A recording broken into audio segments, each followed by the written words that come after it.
228 kilo सोने का घोटाला हो गया। आप पत्रकार लोग क्यों नहीं उठाते हो? आज तक कोई जांच तक नहीं बैठाई गई। देखिए, एक संत के रूप में मैं स्वामी अभिमुक्तेश्वरानंद जी का बेहद सम्मान करता हूं और मैं स्वामी अभिमुक्तेश्वरानंद जी से अनुरोध भी करना चाहता हूं और उनको चैलेंज भी करना चाहता हूं कि वो तथ्य लाएं सामने, साक्ष्य लाएं और उसके साथ में वो सक्षम अथॉरिटी के समक्ष जाएं और सक्षम अथॉरिटी के सामने तथ्य प्रस्तुत करें, जांच के लिए मांग करें और अगर उनको किसी सक्षम अथॉरिटी पर भरोसा नहीं है तो सुप्रीम कोर्ट जाएं, हाई कोर्ट में जाएं, जनहित याचिका दाखिल करें और उसके जांच की मांग करें अगर उनके पास वास्तव में किसी प्रकार के कोई साक्ष्य हैं। इतनी प्रेस कॉन्फ्रेंस तो शायद राजनेता भी नहीं करते होंगे जितने स्वामी अभिमुक्तेश्वरानंद जी करते हैं और विवादों को खड़ा करना, सनसनी फैलाना और चर्चाओं में रहना स्वामी अभिमुक्तेश्वरानंद जी की फितरत में शामिल है। उन्होंने केदारनाथ जी को लेकर के, केदारनाथ धाम में सोने के गायब होने को लेकर के जो बयान दिया है बेहद दुर्भाग्यपूर्ण है।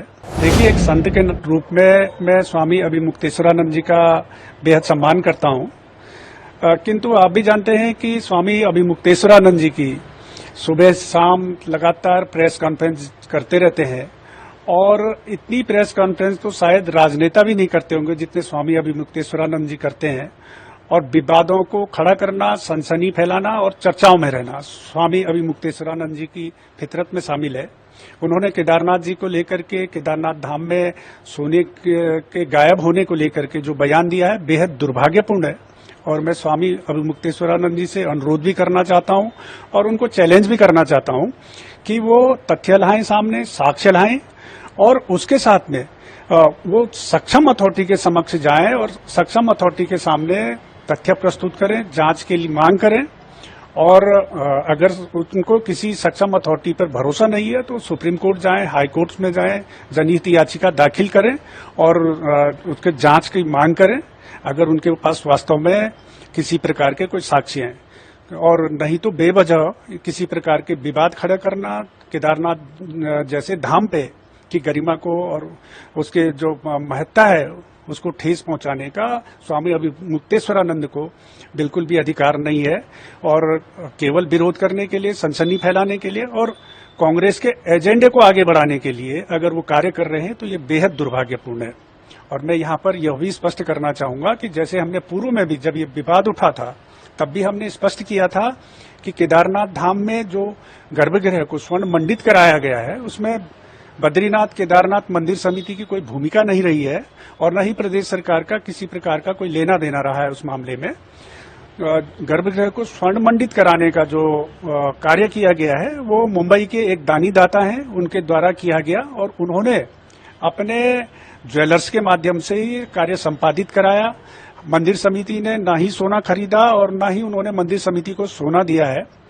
उन्होंने स्वयं के माध्यम से, स्वयं के कारीगरों के माध्यम, स्वयं के ज्वेलर्स के माध्यम से कार्य संपादित कराया और उनके बारे में, उन दानी दाता के बारे में यह भी कहना चाहूंगा, मैं बताना चाहूंगा आपके माध्यम से कि उन्होंने देश के तमाम मंदिरों में स्वर्ण के कार्य कराए हैं। उनमें काशी विश्वनाथ से लेकर, सोमनाथ से लेकर के, मुंबई के सिद्धि विनायक से लेकर के, अयोध्या में राम मंदिर में और इससे पूर्व उन्होंने 2005 में बद्रीनाथ में भी ये कार्य कराया था और वो एक बहुत बड़े दानी हैं और इस प्रकार के घटनाक्रमों से, इस प्रकार के आरोपों से जो हमारे दानी दाता हैं, जो हिंदू धर्म को संवर्धन और संरक्षण के लिए कार्य करते हैं, जो धार्मिक संस्थाओं को इस प्रकार का दान देते हैं, उनकी भावनाओं को भी ठेस पहुंचती है।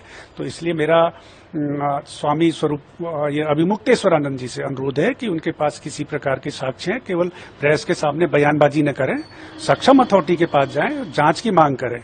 और इस बारे में जो उन्होंने कहा कि 228 किलोग्राम सोना चोरी हुआ, मैं इस बारे में एक बात और भी आपके माध्यम से स्पष्ट करना चाहूंगा और पूर्व में भी हम ये स्पष्ट कर चुके हैं कि जो केदारनाथ धाम के गर्भगृह में जो दानी दाता द्वारा जो स्वर्ण लगाया गया है उसके लगभग वो 23 किलोग्राम के करीब है और क्योंकि उस समय जब ये स्वर्ण मंडित किया जा रहा था गर्भगृह को, उस समय उससे पूर्व वहां पर गर्भगृह में चांदी की प्लेटें थी और चांदी की प्लेटों का जो वजन था वो 230 किलोग्राम था।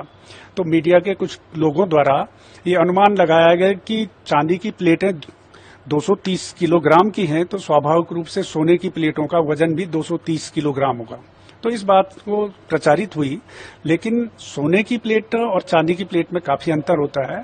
जो चांदी की प्लेट होती है वो पूरी तरीके से चांदी से ही निर्मित प्लेटें होती हैं, जबकि जो सोने की प्लेटें होती हैं, सोने की प्लेटें कॉपर की प्लेट पे उन पर वर्क चढ़ाया जाता है, सोने का लेयर चढ़ाई जाती है उन पर, और वो उस तरीके से सोने को मतलब शुद्ध रूप से केवल सोने की प्लेट नहीं होती है, वो कॉपर पे सपोर्टिंग वो रहता है, और उस कॉपर के प्लेट की डिजाइन बनते हैं, उन डिजाइनों पर सोने की लेयर चढ़ाई जाती है।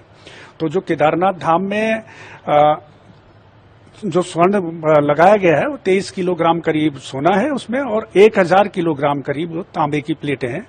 और ये तकनीकी पूरे देश में जितने भी मंदिरों में स्वर्ण को लेकर के जो भी कार्य हुए, चाहे वो तिरुपति बालाजी हो, चाहे गोल्डन टेम्पल हो, सभी जगह इसी तकनीक के आधार पर स्वर्ण मंडित कार्य कराए जाते हैं। तो इसलिए मेरा फिर एक बार मैं ये कहना चाहूंगा कि स्वामी अभिमुक्तेश्वरानंद जी को इस प्रकार के दुर्भाग्यपूर्ण बयानबाजी नहीं करनी चाहिए, और वो साधु संत के रूप में अपने को प्रदर्शित करते हैं, और संत होने के नाते उनको इस प्रकार के दुष्प्रचार नहीं करना चाहिए, और संत के रूप में उनको सद्भाव का संदेश देना चाहिए, समाज में अच्छे संदेश देना चाहिए। जो केदार है वो हिमालय के पृष्ठभाग में है, माने हिमालय में केदार है, तो आप दिल्ली में कहाँ से ला के रख दोगे केदार को? आप भगवान के 1000 नाम है, किसी नाम से स्थापना करके पूजा करिए, लेकिन केदारनाथ धाम दिल्ली में बनेगा, ये अनधिकार चेष्टा है। आप केदारनाथ में देखिए 228 किलो सोने का घोटाला हो गया। आप पत्रकार लोग क्यों नहीं उठाते हो? आज तक कोई जांच तक नहीं बैठाई गई। प्रतीकात्मक केदारनाथ नहीं बन सकता है। हमारे यहाँ शिव पुराण में 12 ज्योतिर्लिंग का व्याख्यान किया गया है, बताया गया है कि 12 ज्योतिर्लिंग होते हैं। 12 ज्योतिर्लिंगों के जहाँ नाम बताए गए हैं वहीं पर उनका पता भी बता दिया गया है, और ये कहा गया है जैसे सौराष्ट्रे सोमनाथम, पहले कहा सौराष्ट्र माने पता, उसके बाद कहा सोमनाथ, उसी तरह से केदारम हिमवत पृष्ठे, जो केदार है वो हिमालय के पृष्ठभाग में है, माने हिमालय में केदार है, तो आप दिल्ली में कहाँ से ला के रख दोगे केदार को? जब पता साफ साफ बताया गया है कि ये यहाँ लोकेटेड है, तो आप उसका लोकेशन क्यों बदलना चाहते हैं? क्यों जनता को भ्रम में डालना चाहते हैं? आप भगवान के 1000 नाम है, किसी नाम से स्थापना करके पूजा करिए, लेकिन केदारनाथ धाम दिल्ली में बनेगा, ये अनधिकार चेष्टा है, और ये नहीं होना चाहिए। क्या इसके पीछे राजनीतिक वजहें हैं? भाई बहुत सारी राजनीतिक वजहें हैं। हमारे सभी जो हमारे धर्म स्थान हैं वहाँ पर राजनीति वाले प्रवेश कर रहे हैं, और अब हमारे धर्म स्थान में जहाँ प्रवेश करने में दिक्कत हो रही है, आप केदारनाथ में देखिए 228 किलो सोने का घोटाला हो गया। आप पत्रकार लोग क्यों नहीं उठाते हो?